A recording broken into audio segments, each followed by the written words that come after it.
नमस्कार, मैं रवीश कुमार। भारत रत्न बंट रहा है। यह सम्मान कम, चुनावी समीकरण ज्यादा लग रहा है। कहीं इसके जरिए सरकार बदल रही है तो कहीं बीजेपी को नया दल मिल रहा है। ऐसा लग रहा है कि इस बार 2024 के चुनाव में समीकरण और गठबंधन का नया नाम भारत रत्न समीकरण और भारत रत्न गठबंधन भी होगा। गोदी मीडिया के स्टूडियो में एक अलग ग्राफिक्स बनेगा। भारत रत्ना रिजल्ट, कहां कहां पर यह सम्मान बांटकर वोट मिला है, इसका हिसाब होगा। सम्मान की राजनीति भारत की राजनीति का अभिन्न अंग है। अगर इसे ठीक से किया जाए तो बिना काम किए आप सम्मान की राजनीति के नाम पर, पहचान की राजनीति के नाम पर 10-20 साल सत्ता में आराम से निकाल सकते हैं। जिस तरह से राजनेताओं का भारत रत्न के जरिए सम्मान हो रहा है, उम्मीद कीजिए एक दिन कोई प्रधानमंत्री ऐसा भी आएगा जो सभी 140 करोड़ भारतीयों को आधार कार्ड देखकर भारत रत्न दे देगा। अगर नेता को देकर वोटर को साधा जा सकता है तो क्यों ना सीधे सीधे हर मतदाता को भारत रत्न दे दिया जाए। नेता को अपनी पार्टी या गठबंधन में बुलाकर चुनाव जीतने की जरूरत नहीं पड़ेगी। इस साल या तो एक साथ सबके नामों की घोषणा हो जाती, लेकिन जिस तरह पहले कर्पूरी ठाकुर, फिर उसके बाद लाल कृष्ण आडवाणी, फिर उसके कुछ दिन बाद आज चौधरी चरण सिंह, पीवी नरसिम्हा राव और एमएस स्वामीनाथन को भारत रत्न दिए जाने की घोषणा हुई है, उससे यही लगता है कि चुनावी समीकरण को साधने के लिए इसकी घोषणा की जा रही है। कर्पूरी ठाकुर को जब भारत रत्न की घोषणा हुई तभी अपने वीडियो में हमने कहा था कि इसका इस्तेमाल अब राजनीतिक हथियार के रूप में हो रहा है। वहां सरकार बदल गई। पश्चिम उत्तर प्रदेश में चौधरी चरण सिंह को भारत रत्न देकर एक नया दल गठबंधन में लाया जा रहा है। एनडीए के गठबंधन में चरण सिंह के पोते जयंत चौधरी ने ट्वीट किया है, दिल जीत लिया। लोगों ने लिखा, दल भी जीत लिया। चर्चाएं चल रही थीं कि जयंत चौधरी बीजेपी के पाले में आ जाएंगे। अब इसमें कोई शक नहीं रहा। वैसे इस अर्थ में प्रधानमंत्री मोदी को परिवारवाद से भी कोई दिक्कत नहीं। जयंत चौधरी को दल में लाने के लिए उनके दादा और पूर्व प्रधानमंत्री चौधरी चरण सिंह को भारत रत्न देते हुए परिवारवाद के मुद्दे पर प्रधानमंत्री मोदी अपने आप घुटने टेक रहे हैं। वे इस मुद्दे से लड़ने नहीं चले थे। उनके लिए कोई नेता परिवारवादी तभी तक है जब तक विरोधी खेमे में है। जैसे ही बीजेपी में या एनडीए में आ जाता है, परिवारवाद की जगह वह भारत रत्न हो जाता है। क्या राष्ट्रीय लोकदल का अध्यक्ष जयंत चौधरी के अलावा कोई दूसरा नेता हो सकता है? चौधरी चरण सिंह निश्चित रूप से बड़े नेता रहे हैं, मगर वे कुछ ही दिनों के लिए प्रधानमंत्री रहे। संसद में विश्वास मत का सामना करने से पहले इस्तीफा देना पड़ा, उनकी सरकार गिर गई। इसके बाद भी चौधरी साहब का राजनीति में बड़ा योगदान है। यूपी में उन्होंने जमींदारी प्रथा खत्म करने में सक्रिय और अग्रिम भूमिका निभाई। कांग्रेस को हर बात के लिए कोसने वाले प्रधानमंत्री मोदी को बताने की जरूरत नहीं कि चौधरी चरण सिंह तब कांग्रेस सरकार में ही मंत्री थे। उन्हें अक्सर जाट नेता कहा जाता है, मगर 1977 में उन्होंने एक इंटरव्यू में कहा था, मुझे बताओ मैं कब जाट समर्थक रहा हूं, मैं केवल जाटों का नेता नहीं हूं। चौधरी चरण सिंह यूपी के मुख्यमंत्री भी बने। उन्होंने मुस्लिम, अहीर, गुज्जर, राजपूत का एक गठजोड़ बनाया जिसे मजगर कहा जाता था। 1979 की इंडियन एक्सप्रेस की एक रिपोर्ट है, चरण सिंह मध्य प्रदेश में चुनावी सभाएं कर रहे थे। इंदौर से पहले झाबुआ, रतलाम में भीड़ शोर करने लगी। उन्होंने जनसंघ और आरएसएस को दोषी ठहराया और कहा कि पूरे देश में जनसंघ को एक भी चुनावी सभा नहीं करने देंगे। 10 साल बाद प्रधानमंत्री नरेंद्र मोदी को चौधरी चरण सिंह याद आए हैं। 2014 में राष्ट्रीय लोकदल के नेता दिल्ली में चौधरी चरण सिंह के आवास 12 तुगलक रोड को राष्ट्रीय स्मारक में बदले जाने की मांग करने लगे। उस समय की खबरें देखेंगे तो इस बंगले को बचाने के लिए कितने धरने प्रदर्शन हुआ करते थे। तब अजित सिंह भी इस आंदोलन का नेतृत्व कर रहे थे। कई बार धरना प्रदर्शन दिल्ली में हुआ, कई बार मेरठ में भी, और अन्य विपक्षी दलों के साथ साथ कांग्रेस के नेता भी इसमें शामिल होते रहे। नीतीश कुमार से लेकर हरियाणा के तब के मुख्यमंत्री भूपेंद्र सिंह हुड्डा ने चौधरी चरण सिंह के आवास को राष्ट्रीय स्मारक में बदलने की मांग का समर्थन किया था। 2014 से लेकर 2021 तक इस तरह की मांग उठती रही। हुड्डा जब हरियाणा के मुख्यमंत्री थे तब उन्होंने केंद्र सरकार को एक पत्र भी लिखा था।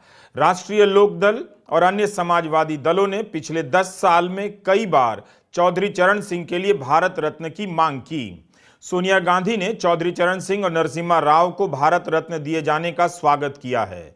रालोद नेता जयंत चौधरी ने भारत सरकार का आभार जताया और कहा कि उनके लिए भावुक पल हैं। प्रधानमंत्री मोदी ने अजीत सिंह का अधूरा सपना पूरा कर दिया। बीजेपी के साथ जाने के सवाल पर जयंत चौधरी ने कहा कि आज मैं किस मुंह से इनकार करूं। यानी यह साफ हो गया कि जयंत चौधरी एनडीए के साथ जा रहे हैं। जिस सम्मान के लिए कई साल से रालोद मांग करता रहा, उसे इसकी पूर्व संध्या पर दे दिया गया है। लेकिन एक सवाल है, दिसंबर 2023 में मुख्यमंत्री योगी आदित्यनाथ ने चौधरी चरण सिंह की 51 फुट की ऊंची प्रतिमा का अनावरण किया था। पिछले साल तब जयंत चौधरी बीजेपी के साथ क्यों नहीं गए? उस समय रालोद केंद्र से भारत रत्न की मांग कर रहा था। जयंत चौधरी किसान आंदोलन के दौरान सरकार की बर्बरता पर भाषण दिया करते थे। बहुत लोगों ने उनके पुराने वीडियो भी चलाए कि उन्हें किस तरह से यूपी की पुलिस पीट रही है, योगी की पुलिस पीट रही है, शायद इस उम्मीद में कि वे एनडीए में ना जाएं। और लोग याद दिलाते रहे कि वे न्यूनतम समर्थन मूल्य की मांग किया करते थे। आज उसके बदले एक भारत रत्न से प्रधानमंत्री ने उनका दिल जीत लिया है और दल भी जीत लिया है। जिस बीजेपी को किसान विरोधी कहा, अब वे बीजेपी को गले लगाएंगे। 2022 के चुनावी आंकड़ों को देखिए तो पश्चिमी यूपी में रालोद और समाजवादी पार्टी ने मिलकर चुनाव लड़ा। रालोद का वोट प्रतिशत 16.70 रहा, समाजवादी पार्टी का 19.32% रहा पश्चिम उत्तर प्रदेश में। इन दोनों से कहीं ज्यादा पश्चिम उत्तर प्रदेश में अकेले बीजेपी को 47.82% वोट मिले। बीजेपी यहां पूरी तरह से सुरक्षित नजर आती है। तब फिर बीजेपी रालोद को लेकर इतनी बेचैन क्यों है? विधानसभा चुनावों में रालोद 33 सीटों पर लड़ी थी और 8 विधायक ही जीते। तो क्या यह सब केवल इंडिया गठबंधन को तोड़ने के लिए किया जा रहा है?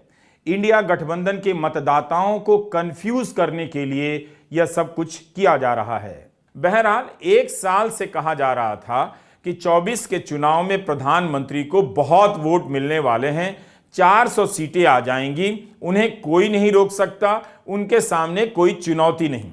राम मंदिर बन जाने के बाद इसे और ठोक बजाकर कहा जाने लगा। मगर 4 दिन भी नहीं बीते कि कर्पूरी ठाकुर को भारत रत्न देने का ऐलान होता है। बिहार में सरकार बदलती है। जिस नीतीश कुमार को भाजपा ने पानी पी पी कर कोसा, कहा कि कभी एनडीए में इन्हें वापस नहीं लेंगे, उस भाजपा ने दौड़कर उन्हें गले लगा लिया। राजनीति को नहीं समझने वाला भी यही कहेगा, यह सब बिहार की 40 लोकसभा सीटों को पक्का करने के लिए किया गया है। राज्यसभा और लोकसभा में प्रधानमंत्री मोदी जब कांग्रेस को ललकारते हैं तो लगता है उनके सामने कोई चुनौती नहीं है, लेकिन सदन के बाहर की राजनीति में उनके लिए जयंत चौधरी भी बहुत बड़ी चुनौती बन जाते हैं और उन्हें साधने के लिए वे परिवारवाद के मुद्दे को छोड़ देते हैं, भारत रत्न की घोषणा कर देते हैं। चौधरी चरण सिंह को प्रेम करने वाली जनता क्या कभी यह समझ पाएगी कि भारत रत्न उन्हें उनके काम के बदले मिला है या 5-7 सीटों के गठबंधन के बदले? यह सम्मान है या सौदा है?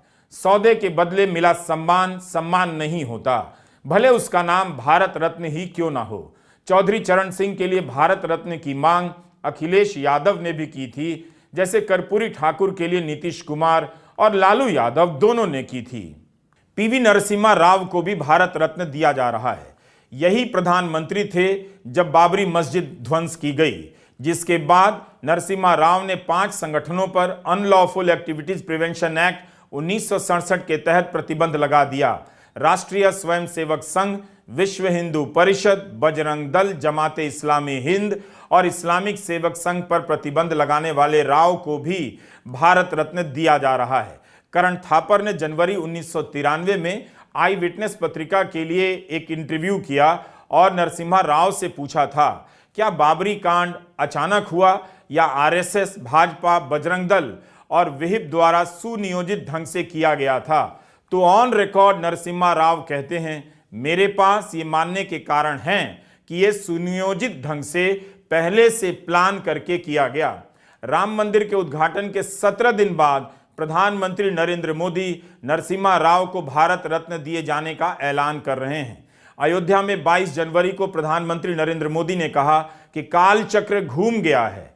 कोई काल चक्र नहीं घूमा है, आप खुद ही देख लीजिए। भारत की राजनीति जिन चतुराइयों, छल प्रपंचों से भरी हुई है, उसी में से अपने लिए चुनावी बूटी निकाले जा रहे हैं। बीजेपी ने पीवी नरसिम्हा राव पर भ्रष्टाचार के कितने ही आरोप लगाए।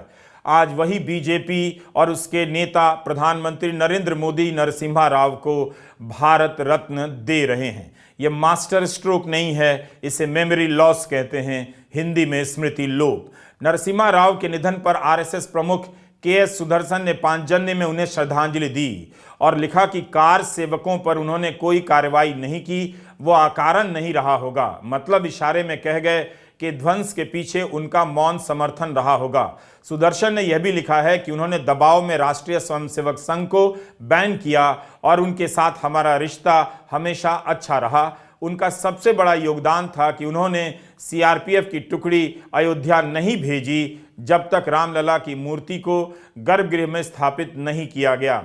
बाबरी मस्जिद के ध्वंस से जुड़े 2 लोगों को भारत रत्न दिया जा रहा है, लाल कृष्ण आडवाणी और नरसिम्हा राव।